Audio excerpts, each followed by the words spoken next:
আপনি কি কখনো ভেবেছেন কেন কেউ সারা জীবন পরিশ্রম করেও ধনী হতে পারে না, আর কেউ অল্প পরিশ্রমেই সাফল্য আর সম্পদের মুখ দেখে?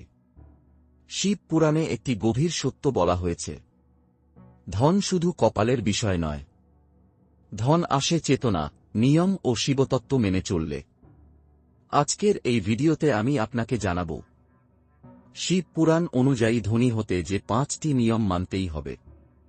এই নিয়মগুলো শুনতে খুব সাধারণ লাগবে, কিন্তু এগুলো উপেক্ষা করলে সম্পদ আসে না। আসে শুধু সংগ্রাম, দুশ্চিন্তা আর অভাব। এই ভিডিওটি শেষ পর্যন্ত দেখুন, কারণ শেষ নিয়মটাই আপনার জীবনের দিক বদলে দিতে পারে। শিব ও সম্পদের গভীর সম্পর্ক।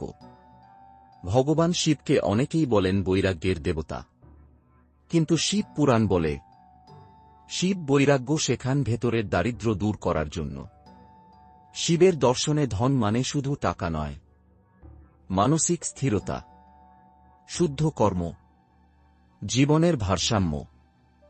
যে ব্যক্তি এই ভারসাম্য বজায় রাখতে পারে তার জীবনেই ধন স্থায়ী হয়। চলুন এখন সেই 5টি নিয়ম জেনে নিই। 1. ব্রহ্ম মুহূর্তে ওঠা, আলস্য ত্যাগ। শিব পুরাণ অনুযায়ী যে ব্যক্তি সূর্য ওঠার পরও ঘুমিয়ে থাকে তার জীবনে লক্ষ্মীর আগমন ধীর হয়ে যায়। ব্রহ্ম মুহূর্তে ওঠা মানে শুধু ঘুম ভাঙা নয়, এটা আত্মনিয়ন্ত্রণ। এটা শিব চেতনার প্রথম অনুশীলন।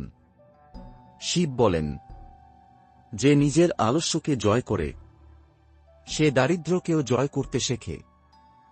2. পরিশ্রমের ফল নিয়ে অহংকার নয়। অনেক মানুষ কঠোর পরিশ্রম করে কিন্তু তবুও ধনী হতে পারে না। কারণ অহংকার। আমি করেছি, আমার কারণেই সব হয়েছে। এই ভাবনা শিবতত্ত্বের বিরুদ্ধে। শিব পুরাণে বলা হয়েছে অহংকার সম্পদের স্থায়িত্ব নষ্ট করে। যেখানে বিনয় সেখানেই শিবের কৃপা স্থায়ী। 3. গোপনে দান, প্রদর্শন নয়।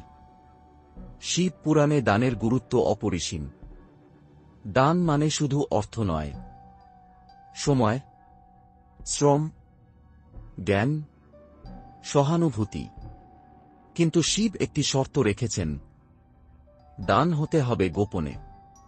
যে ব্যক্তি দান করে দেখানোর জন্য তার সম্পদ দীর্ঘস্থায়ী হয় না। শিব বলেন, যে নিঃশব্দে দেয় আমি তার জীবনে নিঃশব্দে দিই। 4. শুদ্ধ উপার্জন, অন্যায় পথে নয়। এই নিয়মটাই সবচেয়ে কঠিন। শিব পুরাণে স্পষ্ট বলা আছে অন্যায়, প্রতারণা বা ক্ষতির পথে অর্জিত ধন ধীরে ধীরে ধ্বংস হয়। টাকা থাকতে পারে কিন্তু শান্তি থাকে না। শিবের ধন ধীরে আসে কিন্তু স্থায়ী হয়। নিয়ম 5. শিবস্মরণ ও কৃতজ্ঞতা সবচেয়ে শক্তিশালী। শেষ নিয়মটাই মূল চাবিকাঠি। প্রতিদিন অন্তত একবার ও নমঃ শিবায় জপ করুন। আপনার যা আছে তার জন্য কৃতজ্ঞ হন। শিব পুরাণ বলে কৃতজ্ঞ মানুষ কখনো অভাবী হয় না। সম্পদ কম হতে পারে কিন্তু দারিদ্র্য থাকে না। কিন্তু একটি ভয়ঙ্কর সত্য আছে, এই নিয়মগুলো সবাই জানে কিন্তু মানে খুব কম মানুষ। আর যারা মানে তারাই ধীরে ধীরে ঋণ থেকে মুক্ত হয়, স্থায়ী সমৃদ্ধির পথে হাঁটে। শিব পুরাণ বলে শিব ধন দেন না, শিব ধনের যোগ্যতা তৈরি করেন। এই ভিডিওটা যদি আপনার মনে কিছু নড়ে তোলে তাহলে এটাও শিবেরই ইঙ্গিত। কমেন্টে লিখুন ও নমঃ শিবায়। আর যদি আপনি চান শিব পুরাণের আরও গোপন নিয়ম, জীবন বদলে দেওয়া উপদেশ পেতে এখনই চ্যানেলটি সাবস্ক্রাইব করুন। ভিডিওটি শেয়ার করুন সেই মানুষটির সঙ্গে যার জীবনে এই কথাগুলো আলো আনতে পারে। মনে রাখবেন, শিব পুরাণ আপনাকে ধনী করে না, ধনী হওয়ার যোগ্য করে তোলে। জয় মহাদেব।